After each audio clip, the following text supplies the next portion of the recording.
Smantiers, selamat datang di Peduli episode 5. Kali ini kami hadir kembali untuk membahas tema baru yang pastinya relatable sama keseharian kita.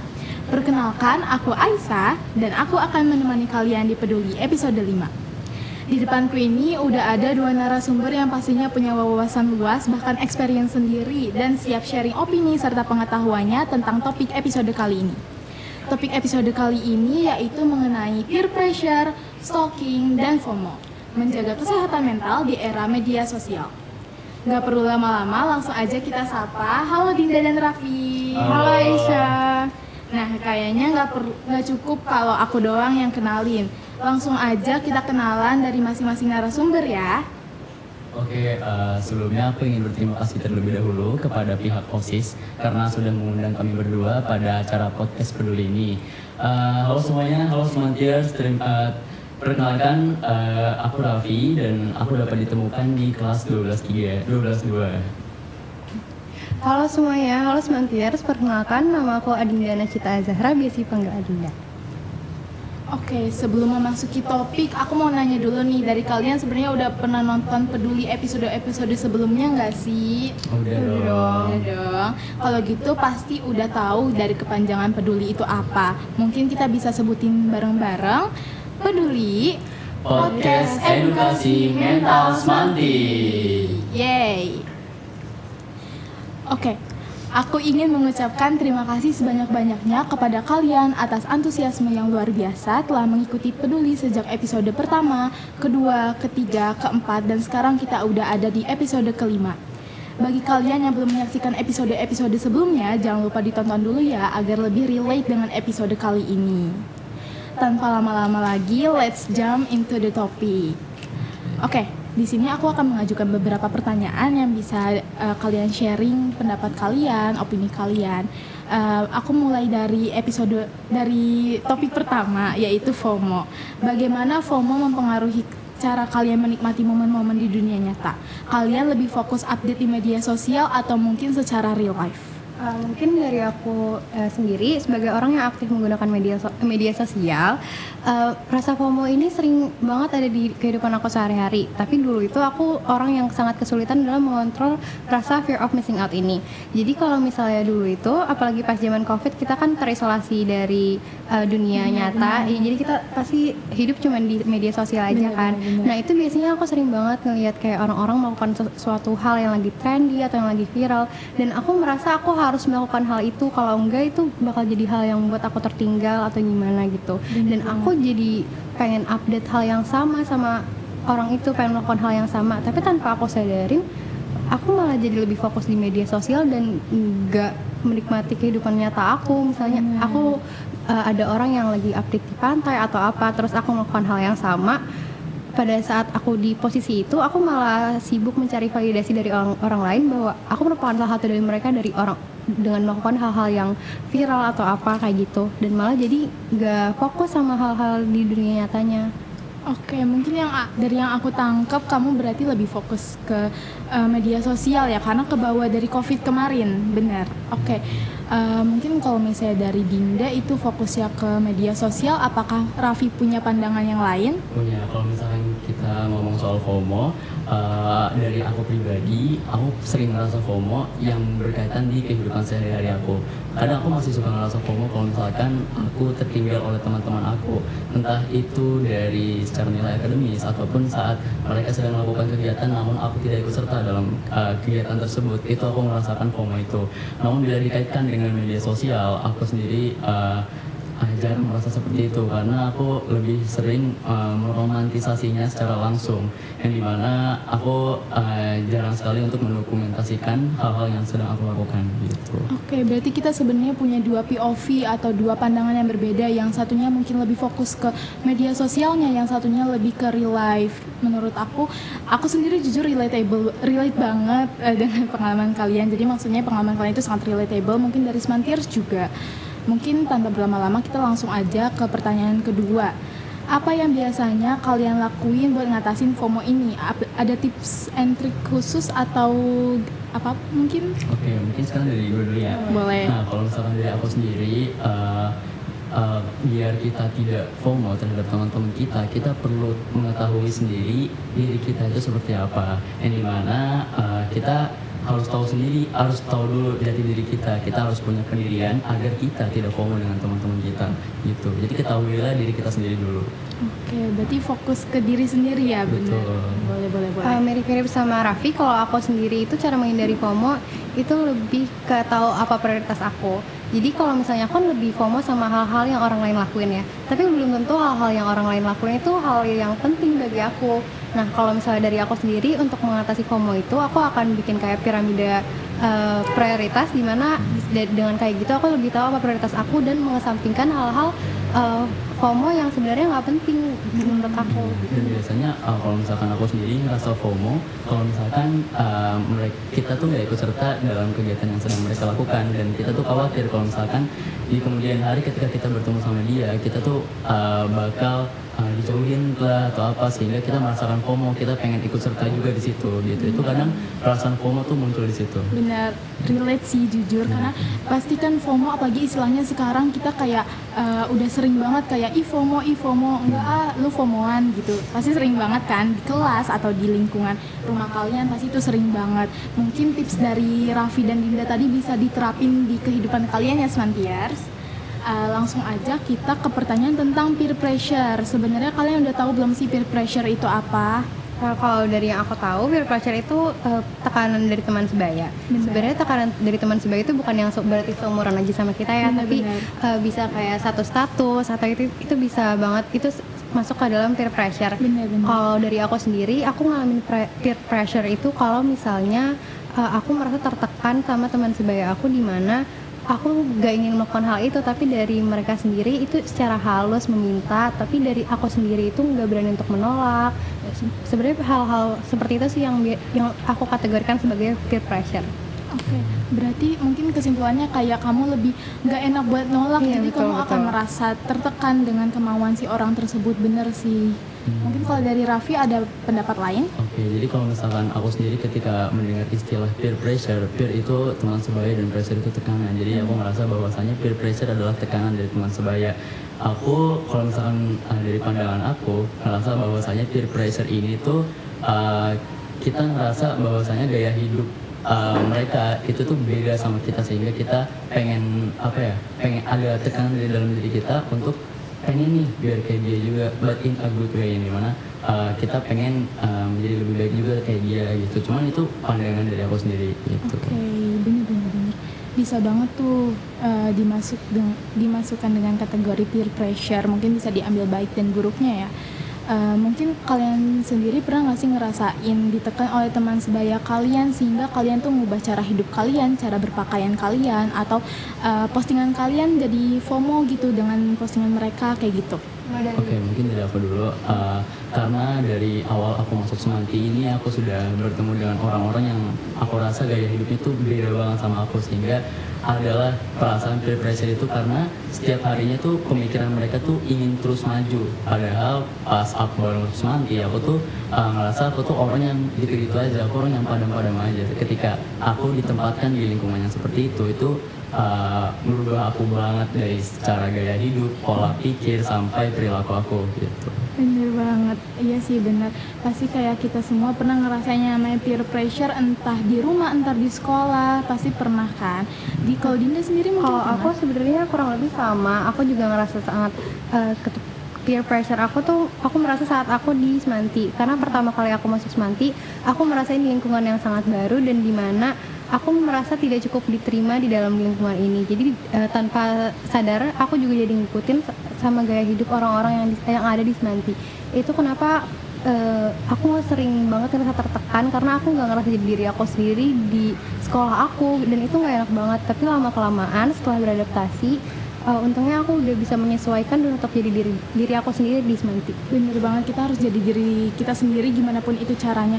Mungkin tadi balik lagi ke soal FOMO, mungkin sebenarnya peer pressure ini bisa mengakibatkan kita jadi FOMO, bener nggak sih? Betul. Ya kan, jadinya kayak gue ngerasa tertekan nih di sini, jadi mungkin gue akan menyesuaikan atau mengikuti gaya hidup mereka, iya kan? Menurut aku itu juga bisa kayak gitu karena biar orang itu ngerasa diterima sama lingkungannya. Aku setuju. Nah ini kalau misalkan ngomongin agar kita bisa terima, dulu aku juga ngerasain kayak gitu, yang dimana pas aku masuk Semanti, aku nggak nyangka aja ternyata orang-orang di Semanti ini tuh orangnya tuh beda banget dari cara pola pikir ya. Dan saat itu di kelas 10, aku merasa di kelas aku itu tuh memiliki passing grade tertinggi, yang dimana bahkan aku berteman sebangku dengan orang yang ranking satu paralel dengan aku, dan itu aku merasa wah beda banget, kayak ini perbandingannya jauh banget sama diri aku sendiri. Nah tapi dari situ aku bersyukur bisa kenal teman-teman aku yang dulu yang menjadi teman dekat sekarang, karena berkat mereka itu merubah aku banget dari segi mindset, pola pikir, tindakan gitu itu benar-benar merubah banget. Jadi kalau misalkan di setiap progres aku tuh aku selalu menyertakan nama mereka, karena berkat mereka lah aku bisa menjadi yang seperti sekarang gitu. Iya paham. Berarti kayak lu dapet tekanannya tuh dari orang yang istilahnya bisa menginspirasi lu. Jadi Iya, kayak betul. lu akan melakukan kegiatan yang positif. Kalau aku beda sih sama Raffi. Aku tipe orang yang kalau dikasih tekanan malah jatuhnya stres dan malah jadi kepikiran terus, tapi jadinya malah nggak berkembang gitu. Kalau aku ngerasa aku ada di pressure itu, aku ngerasa aku jatuhnya malah kehilangan diri aku sendiri. Aku malah jadi insecure dan malah jadi ngerasa lebih sulit untuk beradaptasi. Kalau aku tipe orang yang kayak gitu sih. Oke, mungkin kalau misalnya aku boleh kasih tips sedikit, kan kita juga udah pernah bahas insecurities di podcast-podcast sebelumnya. Mungkin bisa ditonton, dan juga mungkin aku bakal ngasih POV aku dari sini. Mungkin bisa juga kayak diterapin pola pikirnya Raffi yang mengubah pandangan kita tuh jadi positif ke si orang tersebut. Jadi kayak kamu akan tetap jadi diri sendiri, dan kamu akan menganggap hal itu tuh kayak motivasi kamu buat berkembang ke depannya. Mungkin bisa diterapin ke kamu dan Semantiers yang lainnya yang mungkin relate dengan masalah-masalah seperti Dinda. Oke, lanjut aja kita ke pertanyaan tentang stalking. Pasti kita semua pernah yang namanya stalking, masa nggak pernah?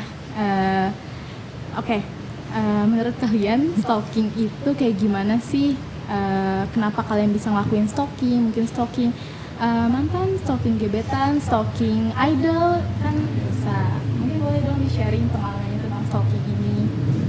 Kalau aku sendiri, aku melakukan stalking tuh karena ada rasa ingin membandingkan diri aku dengan orang lain. Sebenarnya nggak harus diri aku sih, kayak dari ekskul aja itu aku sering banget stalking kayak ekskul lain, ekskul paduan suara lain, dimana aku ngerasa apa nih yang kurang dari ekskul aku dan apa yang harus aku tingkatin. Biasanya aku sering stalking ekskul paduan suara lain untuk itu sih.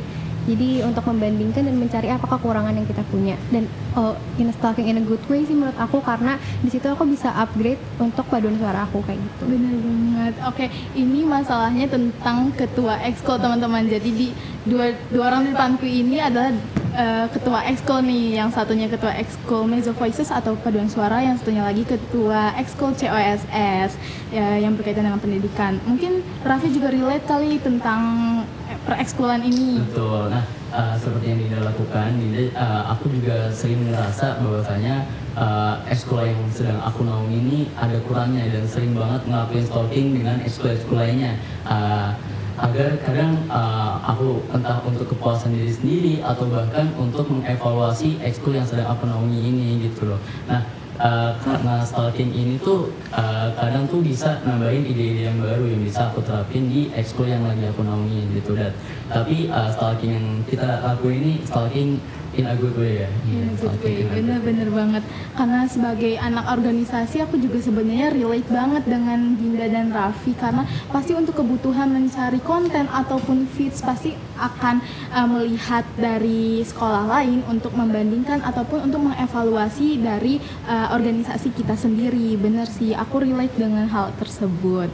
Mungkin dari kalian pernah ada stalking yang pribadi yang tidak membawa ekskul ataupun organisasi? Oh iya, pastinya kalau misalkan ngelakuin stalking seperti itu pernah. Bener. Namun ini didasarkan karena perasaan ingin tahu kita yang berlebih gitu ya. Dan menurut aku stalking kayak gini semua orang pasti pernah ngelakuinnya gitu. Karena ketika kita tuh pasti memiliki rasa penasaran. Nah, rasa penasaran dari setiap orang ini pasti berbeda-beda. Nah, kebetulan kalau misalkan aku pribadi itu memiliki rasa ingin tahu yang besar banget. Jadi terkadang aku ngelakuin stalking ini terkadang lakuin stalking ini ya kayak nggak terlalu jauh banget karena aku sendiri masih bisa menghargai privasi orang lain gitu. Iya, berarti kayak motivasi utamanya yaitu karena rasa ingin tahu yang berlebih, benar bukan? Betul. Iya. Mungkin kalau dari Dinda, Kalau aku sendiri aku melakukan stalking ini lebih ke kayak lagi-lagi untuk membandingkan sih, lebih ke kayak aku pernah, bener kata Raffi, kita pasti punya rasa ingin tahu yang cukup besar terhadap kehidupan orang lain, makanya kita melakukan stalking. Nah, tapi kalau aku sendiri tuh jatuhnya lebih membandingkan diri aku dan diri orang lain, dan itu nggak baik ya teman-teman. Jangan dilakuin. Sekarang juga aku berusaha untuk mengurangi hal itu, dan aku kalau bisa untuk di stop itu bisa banget untuk stop melakukan hal itu. Kalau aku sendiri stalking untuk membandingkan kayak apa ya yang kurang dari diri aku, apa ya yang bisa aku lakuin untuk membuat diri aku lebih baik, dan sebenarnya itu juga nyambung ke FOMO tadi kayak gitu sih. nah tadi kan Dinda juga udah bilang nyambung ke FOMO. Nah, berarti dari pertanyaan-pertanyaan yang tadi udah aku ajukan sebenarnya itu saling berkorelasi satu sama lain. Mulai dari FOMO, peer pressure, dan juga stalking. Menurut kalian ada nggak sih solusi dari poin minus yang masalah-masalah tadi yang sudah disebutkan? Mungkin aku jawab, mungkin bisa ditambahin juga ya.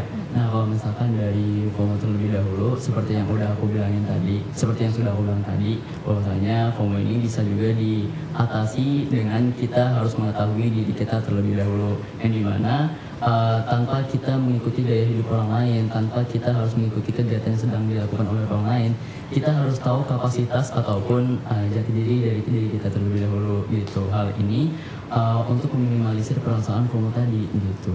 Kalau aku sendiri sebagai orang yang aktif menggunakan sosial media, aku ngerasa aku harus membatasi itu sih, karena kalau misalnya aku kan lebih FOMO di sosial media ya, jadi aku ngerasa aku harus membatasi penggunaan sosial media aku dikala aku tahu rasa fear of missing out aku itu tidak bisa dikontrol. Kalau misalnya dari aku kayak gitu sih. Nah, kita ke peer pressure tadi ya. Nah, di peer pressure tadi, kalau misalkan seperti yang Dinda katain, yang Dinda bilang, peer pressure tuh kayak ajakan ya. Misalkan kita harus terbiasa untuk bilang tidak dalam setiap ajakan yang orang lain ajukan gitu. Dan itu merupakan hal yang benar. Kita kadang kalau misalkan dari diri aku sendiri, aku tuh orangnya gak enakan banget. Jadi kadang kalau misalkan ada ajakan dari teman, aku tuh bilangnya kayak ya udah boleh, nanti gue coba atur dulu, dan itu pasti selalu terjadi. Yang dimana pada ujung-ujungnya yang merasa kesulitan itu diri kita sendiri. Iya, betul banget. Dan menurut aku kayak setiap orang memiliki hak untuk mengatakan tidak juga, karena takutnya malah menyulitkan diri sendiri gitu sih. Dan ini bisa dievaluasi dari diri kita untuk lebih belajar tidak enakannya itu Kurangi. Iya, mungkin kita relate ya, karena gue juga sendiri tuh kayak ngerasa nggak enakan banget, kayak susah banget buat ngomong enggak ke orang lain, padahal tuh menurut pandangan kita tuh jelek gitu, tapi kayak kita tuh nggak bisa ngungkapin kata tidak, ya nggak sih? Jadinya akan berdampak ke kita juga, kurang-kurangnya ke kita juga, dan itu akan menyusahkan kita. Jadi mungkin solusi dari aku kurang-kurangin ngomong iya ke orang lain, iya gue usahain, iya insya Allah. Menurut aku kalau misalnya kalian emang nggak bisa ya bilang enggak aja, sesuai yang tadi dibilang oleh Raffi dan Dinda. Tapi aku ngerti sih kenapa ada orang yang takut untuk ngomong enggak, itu karena mungkin mereka takut nggak ditemenin sama lingkungannya atau takut kurang diterima. Iya, dan semua hal itu balik lagi ke FOMO tadi. Iya, balik ke FOMO tadi. Gimana kalau misalnya dia bisa mengontrol diri dia sendiri, menurut aku dia bisa sih untuk mengatakan tidak kepada seseorang yang meminta dia untuk melakukan hal yang sebenarnya dia tidak inginkan. Betul. Oke, the last but not least, aku mau baca ini pertanyaan dari Smantiers yang setia banget buat nungguin peduli ini. Mungkin aku bacain ya. Halo, aku izin bercerita sedikit di sini ya. Sebelumnya terima kasih Cekbit 9 atas diadakannya proker peduli ini. It's one of my fave. Oh my god, thank you so much. I always have this problem of demanding myself to be better than anyone else. Aku merasa bahwa diri aku baru pantas dihargai jika aku bisa mendapatkan achievement tertentu. And it pretty much damage my mindset in everything, mulai dari pertemanan, self-worth, hingga kebiasaanku sehari-hari. Sebagian kecil perasaan tersebut datang dari diriku sendiri yang yakin bahwa I can do so much better than this. It's very exhausting and mentally draining. I wish I can accept my own capabilities as it was. Begitu aja, I don't really know the point of sharing this here, but at least I proud one of my thoughts here. Terima kasih, itu katanya teman-teman. Mungkin ada tanggapan Menurut dari aku itu semua? relate banget sih sebagai orang yang mungkin datangnya kayak achievement achiever. Menurut aku hal-hal kayak sebagai orang yang pernah merasakan hal itu, aku ngerasa cara aku untuk solusi aku untuk masalah itu adalah dengan aku mulai menerima diri aku sendiri.